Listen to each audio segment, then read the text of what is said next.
Hello, everyone. This is Catherine Jelinek with the Skinny Platform, and I'm thrilled to be here today with our co founder, Ben Heiertz. And Ben, you are going to tell us more about the framework that our authors do in advance of their sit down interview. So, this is their worksheet and the one piece of main prep work that they do before we do the book interview. Thank you, Catherine, for the introduction. Always a pleasure to be here with you. This framework does two things. It clarifies the story for the author we're working with. So when they get into that sit down, it's not kind of the first time they're telling it. They have a little practice. But then also it helps us do our homework. So for that sit down and for the book, we know what points to emphasize. We know what are the key points in the story. And that way we can really deliver on what the author is looking to get out of this. So we start with some general information that drives us, allows us to do homework on our end, starting with the name of the skinny. Most people do not have this at the start, and that's totally okay.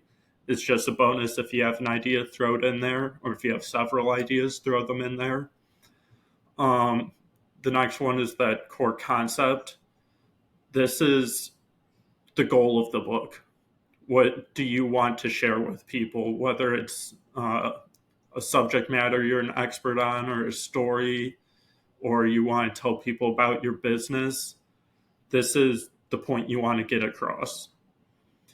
And this ties very well into impact. What do you want people to walk away from your book with? How is the reader's life going to change from reading your book? That brings us into the benefits for someone reading or consequences for someone not reading. I think allows us to write the book and position the content in a way to draw like-minded people. This gives us an insight into how to position the content when we're doing the social media and everything behind it. But then also it tells us what are the important points for people. And that's huge. When we're writing a book, we need to make sure we emphasize those and get those across clearly. But then also for you as the author, this is a chance to really get a clear idea in your head of what you're providing for people when doing this. What is your value proposition with this book? This next section is pretty self-explanatory. The chronological order of the story. And this can apply to subject matter as well. How does that subject flow?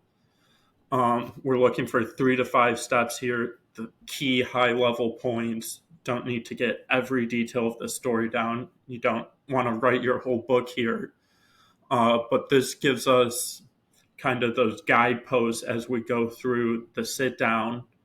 We can kind of guide you along the journey, make sure all these points are hit, and then you fill in the blanks throughout that conversation. Ben, I'm just going to underscore what you just shared here, because a lot of what is above is used to really understand the background and then also line up the marketing.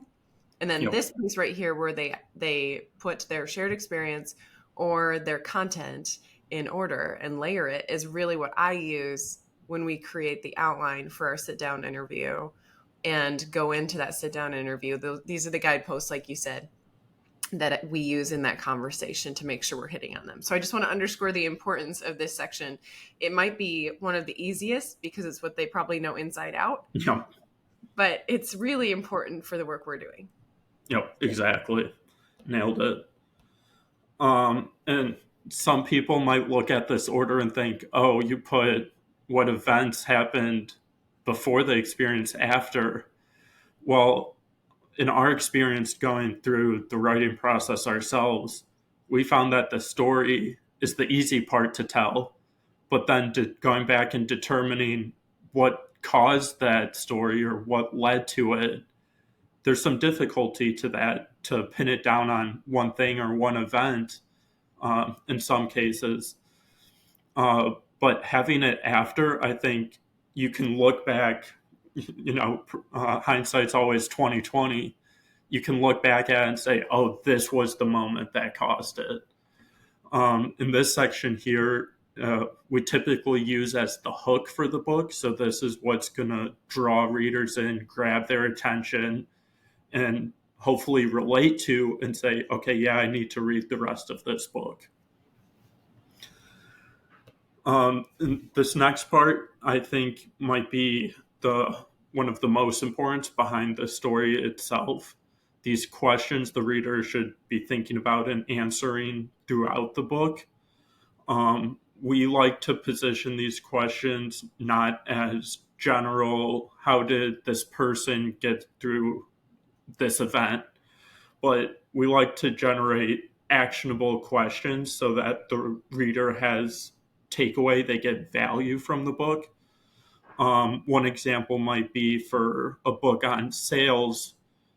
Instead of just saying, "Oh, how did they make the sale?" the question is, "What are three characteristics of my target market?"